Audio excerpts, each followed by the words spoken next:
రాష్ట్ర ఆరోగ్య శాఖ మంత్రి సత్యకుమార్ యాదవ్ విశాఖలోని చెస్ట్ ఆసుపత్రిలో 2 కోట్ల విలువైన ఎండోబ్రాంకియల్ అల్ట్రాసౌండ్ ప్రాథమిక మిషన్ ప్రారంభించారు.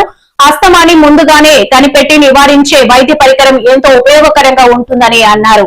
గవర్నమెంట్ హాస్పిటల్లో కూడా స్టేట్ ఆఫ్ ఆర్ట్ టెక్నాలజీ ఉండాలి అని చెప్పి ఎఫర్ట్స్ తీసుకొని ఈ మెషినరీని ఇక్కడ సెట్ చేసిన హాస్పిటల్ మేనేజ్మెంట్ కి హార్టీ కంగ్రాచులేషన్స్ అండ్ గవర్నమెంట్ కి ఇనిషియేటివ్ సపోర్ట్ చేసినందుకు from district administration and from city of Vizag I extend my heartful gratitude sir. అలాగే మన రాష్ట్రం నుంచి కంట్రీలో ఎక్స్పెక్టేషన్ ఏంటంటే ఎటువంటి టెక్నాలజీలో అయినా ఎటువంటి ఇనిషియేటివ్లో అయినా India looks up to Andhra Pradesh. అది ఐటీలో కావచ్చు, హెల్త్లో కావచ్చు, దేంట్లో అయినా వీఆర్ టార్చ్ బేరర్స్. సిమిలర్లీ మన రాష్ట్రంలో విశాఖపట్నం నుంచి ఎక్స్పెక్టేషన్ ఏంటంటే we should be torch bearer in any new thing that happens in the state and which can improve the quality of health care in the entire state. అలా ఈ రోజు అడిషన్తో ఈరోజు మనం ఏదైతే ఎక్విప్మెంట్ ఇనాగరేట్ చేసుకున్నామో దాంతో పల్మనరీ మెడిసిన్లో మనం ఇదొక మైల్ స్టోన్ మన డాక్టర్ గారు చెప్పినట్టు. అలాగే we're becoming another torch bearer in pulmonary medicine for the entire state. We should continue this journey.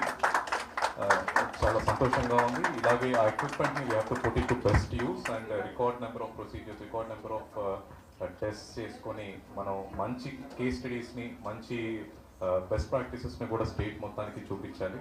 అలాగే we have to put it to good use. Also సిఎస్ఆర్లో మన ఇన్స్టిట్యూషన్స్లో ఆల్ ఇన్స్టిట్యూషన్స్ ఇన్ విశాఖపట్నంలో చాలా మంచి ఇన్ఫ్రాస్ట్రక్చర్ మనం ప్రొవైడ్ చేసుకుంటున్నాము. From my side and from district administration side కూడా ఇక్కడే మన సుధాకర్ గారు చెప్పినట్టు 100% ఉన్న ఆల్ పొటెన్షియల్ అవెన్యూస్ని ట్యాప్ చేసి మనకున్న ప్రతి ఒక్క రిక్వైర్మెంట్ని కేటర్ చేసే విధంగా శాయశక్తిలా ప్రయత్నిస్తాము. I request all the doctors and head of institutions here to prepare a list on what we require. Priority బేసిస్లో will reach out to all not just national institutions, we will also try to reach out to certain international institutions. Visakhapatnam, as all of you know, has become a global city now. There are many international collaborations ready for the city of Visakhapatnam and for the district. I'll put all my efforts to make that happen and make our city be a torch bearer for the entire state. Thank you for the support. లోపల విచిత్రమైన ఎండలో నుంచి వచ్చాం, ఇప్పుడు ఏదో కార్యక్రమాలు చేసి వచ్చాం. వస్తూనే అదేదో ఏసీలోకి వెళ్ళినట్టుగా చాలా ఆహ్లాదకరమైన వాతావరణం బయట కనిపించింది. ఎక్కడికి వచ్చాం ముందు నేను ఇంకా చూస్తున్నాను, ఏదో పేపర్ చూస్తున్నాను. అందరూ నిలబడినారు, ఎక్కడికి వచ్చామని చూస్తున్నాయి. హాస్పిటల్ వాతావరణం కనిపించట్లేదు అంటే అఫ్కోర్స్ స్టేట్ అంతా ఇప్పుడు ఇలాగే ఉంది పరిస్థితి, వేరే విషయం. కానీ చాలా ఆహ్లాదకరంగా అనిపించింది.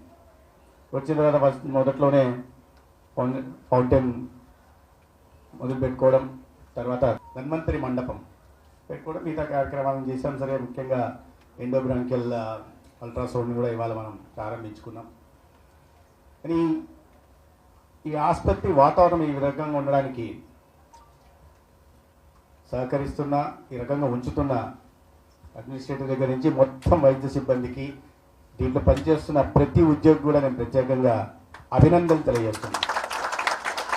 తర్వాత కాస్త లోపలికి వచ్చిన తర్వాత ఎప్పుడు చాలా క్రిటికల్గా ఉండే మీడియా మిత్రుడు కనిపించారు. ఏంటండి, నేను విశాఖపట్నమే, ఆయన విజయవాడలో అక్కడ అంతా చేసేవారు, ఇక్కడే ఉన్నారు. ఇప్పుడు క్రిటికల్గా ఉన్నా కాబట్టి బహుశా నచ్చకపోవచ్చాము, కానీ ఉండాలి. మీడియా అంటే అలాగే ఉండాలి, అంకుశంలాగా ఉండాలి, ఏదైనా తప్పు జరిగితే చూపించేలాగా ఉండాలి.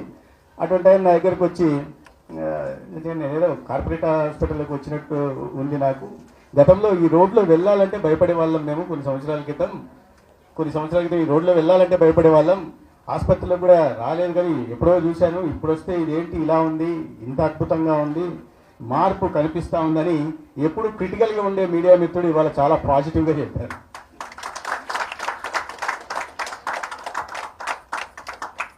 ప్రధానంగా ఇప్పుడు మీరు చూస్తున్నప్పుడు ఇంకేంటే ఒక ఎత్తు అయితే సరే, ఇక్కడికి అందరూ ఉత్తరాంధ్ర ప్రాంతం నుంచి, గిరిజన ప్రాంతాల నుంచి వస్తుంటారు. 288 బెడ్లు ఉన్నాయి. పేషెంట్లు అన్ని వైపు నుంచి వస్తుంటారు.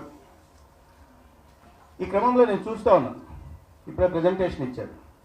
ఓపీ సర్వీసులు there was an increase of 5,000 year on year. 23లో చూస్తే 35,000 ఓపీ. తర్వాత ఒక సంవత్సరానికి 24కి వచ్చేసరికి 40,000కు పోయాయి.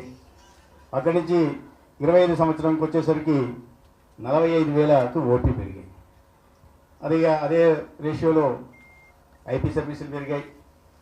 మైనర్ సర్జరీస్ 2023లో ఇఫ్ ఐమ్ నాట్ రాంగ్ 359 చూశాను నేను.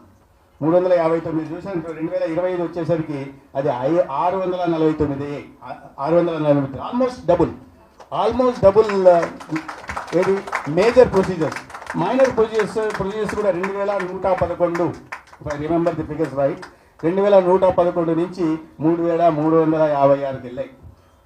అంటే 1500 మైనర్ సర్వీసెస్ పెరిగాయి, ఆల్మోస్ట్ డబుల్ నెంబర్లో ఐపీ సర్వీసులు కూడా పెరిగాయి, మేజర్ సర్వీసెస్ ప్రొసీజర్స్ కూడా పెరిగాయి. ఇవన్నీ ఒక సేవాభావంతో కేవలం ఉద్యోగం మాత్రమే చేస్తున్నాం కాబట్టి డాక్టర్లం వచ్చాం లేదా నర్సింగ్ స్టాఫ్ పనిచేస్తున్నాం అని కాకుండా నిజంగా సేవాభావంతో చేస్తున్నారని చెప్పడానికి ఒక ప్రభుత్వం నుంచి వస్తున్న సహకారం అయితే, రెండో వైపు ఈ ఉద్యోగ ధర్మం నిర్వహిస్తున్న ఉద్యోగస్తుల సేవాభావం కూడా కారణమని ప్రధానంగా చెప్తున్నాను. పెరగడానికి కారణాలు ఉన్నాయి. ఒకటి, మీరు సేవాభావంతో పనిచేయడం. రెండోది, గతంలో సరైన ఎక్విప్మెంట్ ఉండేది కాదు. ఈ రోజైతే ఎండోబ్రాంకియల్ అల్ట్రాసౌండ్ మిషన్ ఏర్పాటు చేసుకున్నాం. గత సంవత్సరం క్రితం ఒక సిటీ స్కాన్ కూడా, గతంలో సిటీ స్కాన్ ఉండేది కదా, దాని గురించి ఎవరు ప్రస్తావించాల. మన ప్రభుత్వం కూడా వస్తున్న ఒక సిటీ స్కాన్ కూడా పెట్టడం జరిగింది. ఎక్విప్మెంట్ పెరుగుతూ ఉంది, మంచి సేవాభావంతో పనిచేసే డాక్టర్లు ఉంటున్నారు. దానిలందరినీ మోటివేట్ చేయడానికి ఒక మంచి సూపరింటెండెంట్ కూడా హాస్పిటల్ ఉన్నారు. వీళ్ళిద్దరిని పై నుంచి మానిటర్ చేస్తూ మోటివేట్ చేయడానికి, ప్రోత్సహించడానికి ఒకవైపు ప్రిన్సిపల్ గారు, సూపరింటెండెంట్ గారు కూడా ఉంటారు. ఎందుకంటే కావాల్సిన సపోర్ట్ అంతా ఇస్తున్నారని. ఇప్పుడే ఎక్స్రే మిషన్ ఒకటి ఉంది. ఎక్స్రే మిషన్ ఎక్కడి నుంచి వచ్చింది, మేము శాంక్షన్ చేయలేదు కదా అంటే సూపరింటెండెంట్ గారు చెప్తున్నారు, కాదండి ఇలా కేజీఎస్లో ఎక్స్ట్రా ఉండింది అందుకని వాణి మేడం పంపించేశారు ఇక్కడికి, అవసరం కూడా. ఈ ఒకవైపు డాక్టర్లు, రెండో వైపు ప్రభుత్వం నుంచి లభిస్తున్న సహకారం. మీ శానిటేషన్ విషయంలో కూడా చూడండి ఎలా ఉందో పరిస్థితి. గతంలో ఆసుపత్రుల్లో శానిటేషన్ ఎలా ఉండేది, ఇవాళ శానిటేషన్ ఎలా ఉందనే విషయాన్ని కూడా అర్థం చేసుకోవాలి. మూడోది, 6 లక్షల రూపాయలు మాత్రమే ఎన్టీఆర్ వైద్య సేవ కింద గతంలో, అంటే అప్పుడు ఆరోగ్యశ్రీ కింద 6 లక్షలు మాత్రమే పేమెంట్ కింద మన ఆసుపత్రులకు వస్తూ వచ్చేది. ఒకటి, ఓపీలు ఐపీలు పెరగడం కారణమైతే, రెండోది అది ఈ సంవత్సరం 2 సంవత్సరాలు అది కాస్త పెరిగి 3,76,00,000 రూపాయలు పోయింది. ఎంత ఇంక్రీజ్ కూడా స్టీప్ ఇంక్రీజ్ దగ్గర నుంచి 6 లక్షల రూపాయల నుంచి 3,70,00,000 పెరిగింది. దీనికి ప్రధాన కారణం ఏంటంటే పేషెంట్లలో విశ్వాసం పెరిగింది, ప్రభుత్వ ఆసుపత్రుల పట్ల, ప్రభుత్వ డాక్టర్ల పట్ల విశ్వాసం పెరిగింది. ఈ రెండు ఒక ఎత్తు అయితే, ప్రభుత్వం కూడా రాష్ట్రంలో కూటమి ప్రభుత్వం